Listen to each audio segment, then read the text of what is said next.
زما نوم صوبا خان دی، په قوم مسخیل یم، د پلار نوم پالې شیخ دی، د بوري اوسېدونکی یم او شاعري کوم. تقریبا له 2002 څخه ما شروع کړې ده. نو بې تعلیمه یم، تعلیم مې نشته، لیکل ارټسټي مې هم کړې ده، یو څه په هغه کې هم ښه یم، ګزاره کوم. دا تقریبا له 85 څخه، له 1985 څخه دا زما شوق وي، ما په شوق دا کار زده کړی.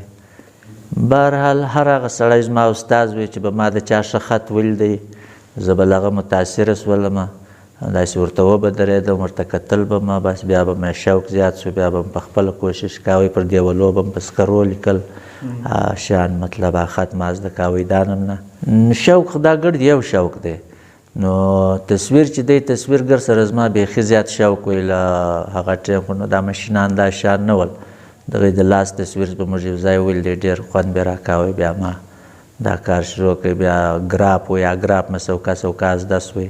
له ګراپه بغیر دغسې دوی پاین آرټ سوخته یا دغسې مې هم جوړول کوشش مې کاوی. بهرحال څونه زما وس توفیق وی، هغه کار ما کولی سوی. یار تقریبا دا ټیم به 80 غزلې وي ماتې ګوډې، او خدای د ماته توفیق راکړي چې زه خوندي کړم یو کتاب په شکل کې. نو بیا بېرته مینهوال ورسو.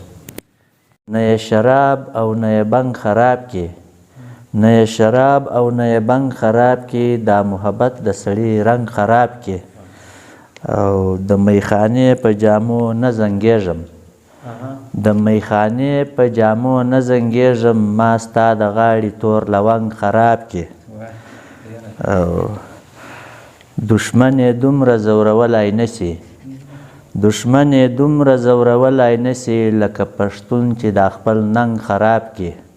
تر مین زړه ووځي هېڅ نه په وسي، تر مین زړه ووځي هېڅ نه په وسي، دا پولادي غسي بیا زنګ خراب کې.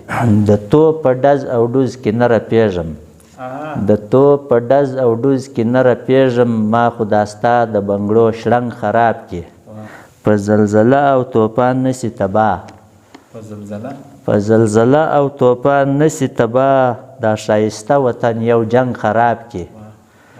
او آخري شعر دی، نو د خیر په نوم کوي د ښکلو دیدن، د خیر په نوم کوي د ښکلو دیدن، صوبا الله دې دا ملنګ خراب کې. پر څه سره خفه ول پښتانه، پر څه سره خفه ول پښتانه، پخوا خو داسې نه ول پښتانه. دا تریخوالی له څه وجې کې پیدا سوی، دا تریخوالی له څه وجې کې پیدا سوی، خو تر کنډو هم خواږه ول پښتانه. ذایقه د هر یوه سله جلا ده، ذایقه د هر یوه سله جلا ده، د یوې کاسې خواړه ول پښتانه، پخوا خو داسې نه ول پښتانه. له ډیلیه تر لاهوره یې په تکل، له ډیلیه تر لاهوره یې په تکل، د افغان وطن سپاره ول پښتانه، پخوا خو داسې نه ول پښتانه. له هره لفظ یې تاریخ جوړېدی، له هره لفظ یې تاریخ جوړېدی، چې کله کله به جرګه ول پښتانه، پخوا خو داسې نه ول پښتانه. واکمن مو سمسرې یا ګلخانان دي، واکمن مو سمسرې یا ګلخانان دي، د پښتون کام به درانه ول پښتانه، پخوا خو داسې نه ول پښتانه. په مجلس به یې سړی نه مړېدلی، د صوبا چې میلمانه ول پښتانه، پخوا خو داسې نه ول پښتانه. نوي نسل ته خو زما دا پیغام دی چې خاص کار دوی د پښتو دپاره خدمت وکړي، او دا خپله پښتو تر یو دی ځایه ورسوي چې له نورو ژبو سره سیاله شي. نو شاعري، ادب، لیک، هر څه چې دي دا پښتو هم پر مخ ورسره وړاندې پکار دی. نو هر څه پکې کولی شي. کور ودان ستا کور ودان.